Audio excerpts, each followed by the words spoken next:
Olivier, justement, tu nous disais que cette journée aura pour thème vivre la joie et la sérénité au quotidien. Mais en fait, finalement, c'est ce qu'on se souhaite tous, je crois, de vivre et de réaliser. Alors pourquoi faire une journée là-dessus? Qu'est-ce qui nous empêche en fait d'être dans la joie et la sérénité au quotidien? Il y a une chose paradoxale, c'est qu'on veut tous effectivement avoir le bonheur, la joie, mais en même temps, vous savez qu'en France, on est quand même au sommet de la dépression et aussi on est considéré comme un peuple râleur. Hein, donc, et en fait, à mon avis, ce qui nous empêche, c'est le fait de toujours blâmer l'extérieur. C'est-à-dire on dit, bon, je suis pas heureux parce que je suis pas assez riche, pas assez ceci, pas assez jeune, qu'on m'aime pas assez, que j'ai pas assez de ceci, assez de cela.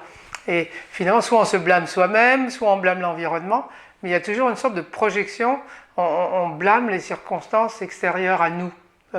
Alors qu'en réalité, cette fleur intérieure du bonheur et de la sérénité, je dis ça parce que c'est la fête des fleurs à Nice aujourd'hui, donc ça me fait penser à cette fleur intérieure qu'on a et qui est déjà parfaite en fait, qui est déjà éclose, qui est déjà épanouie. Hein, il suffirait qu'on la regarde, qu'on y prête attention et on est riche en fait, on a une grande richesse en nous et on l'oublie ça. Et mon approche, c'est justement de trouver un ressourcement profond en soi-même qui nous permet de toucher du doigt cette richesse intérieure. Et à ce moment-là, tout s'ouvre. Parce qu'en fait, la confiance, la bienveillance, l'aise viennent naturellement. Et on retrouve une nouvelle vie, un nouveau rapport au monde, en touchant cette dimension de richesse intérieure.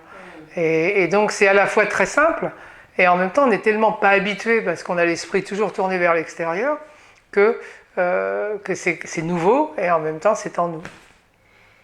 Super Olivier, alors justement, qu'est-ce que tu proposes comme voie d'accès à ça? Quelles sont les techniques ou les méthodes que tu vas aborder pour... Moi, la première technique, pour en parler que d'une, c'est la pause. C'est s'arrêter un moment. Juste lâcher. Lâcher ce flot de préoccupations et d'angoisse finalement qu'on trimballe partout avec nous. Hein, mon image, c'est un peu un voyageur qui porte 2 grosses valises en plein mois d'août et qui marche là, transpirant à grosses gouttes. Et puis il est arrêté et il y a quelqu'un qui lui dit « Mais tu peux les lâcher ces valises, c'est pas la peine de les porter ». Et en fait, il se rend compte qu'il peut les lâcher et qu'il est beaucoup plus léger avec. Et en fait, c'est un peu ça ma démarche. C'est créer un environnement, créer un espace, créer une journée où les gens peuvent lâcher.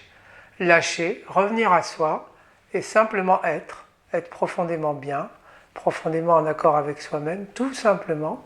Et là, on trouve à la fois un repos très profond et en même temps une plénitude qui ensuite peut se traduire dans tous les aspects de la vie, qui nous rend beaucoup plus heureux, un meilleur père, une meilleure mère, un meilleur collègue. Et après, ça se traduit, ça se décline dans tous les aspects de la vie quotidienne. Mais pour ça, il faut avoir touché le cœur de son être. Et ça, c'est une pratique toute simple qu'on va partager ensemble. Super, merci.